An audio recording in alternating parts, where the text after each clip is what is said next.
देश में एजुकेशन की जो परंपरा रही है वो गुरु शिष्य वाली परंपरा है।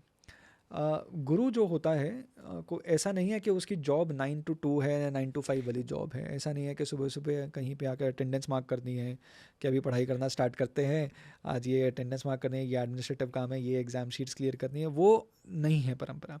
गुरु शिष्य परंपरा ये कहती है कि एक गुरु इज़ अ जीता जाता एग्जाम्पल ऑफ हाउ अ शिष्य शुड बी। तो अगर शिष्य किसी गुरु का अनुयायी है, वो उसकी सब बातों को फॉलो करता है, उन सब बातों से सीखने का प्रयास करता है और उन सब बातों का अनुसरण करके अडॉप्ट करने की कोशिश करता है।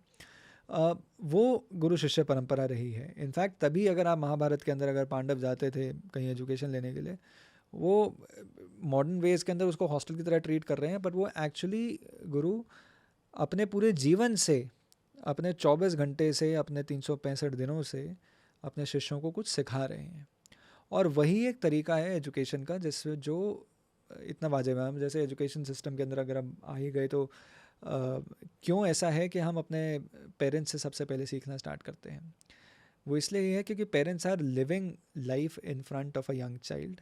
और जो एक यंग बच्चा है, जो शिशु है, जो सीख रहा है कुछ आदतें, जो सीख रहा है कुछ प्रैक्टिसेस, उन्हीं को एमुलेट कर करके सीखता है।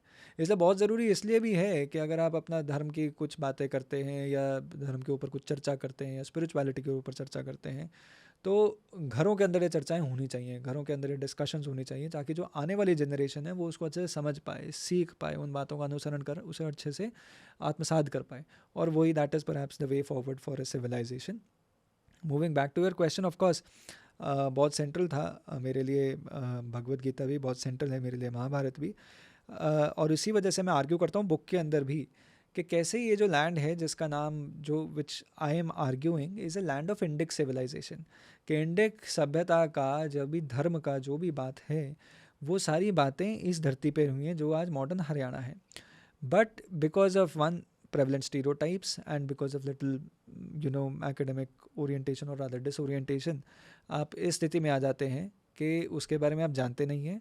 And the only way you know of Haryana is as a battle ground of Indic civilisation. क्योंकि जो ये रास्ता, जैसे मैंने सरस्वती की नदी की आपकी बात की ना, तो सरस्वती का ड्राई बेड, ये आपको जो हमारे इन्वेडर्स और मराडर्स आए थे हमारे देश के अंदर, उन सब ने यूज़ किया था। तो चाहे मोहम्मद महमूद गजनी आया हो या गोरी आया हो, उन्होंने वही रास्ते यूज़ किए थे। तो ये ड्राई बेड को अच्छे से इस्तेमाल किया गया था, उसी पे घोड़े दौड़ाए गए थे। तो ये जो हरियाणा का जो लैंड है जो इंडिक सिविलाइजेशन का है, वो बैटल ग्राउंड ऑफ सिविलाइजेशन बन गया।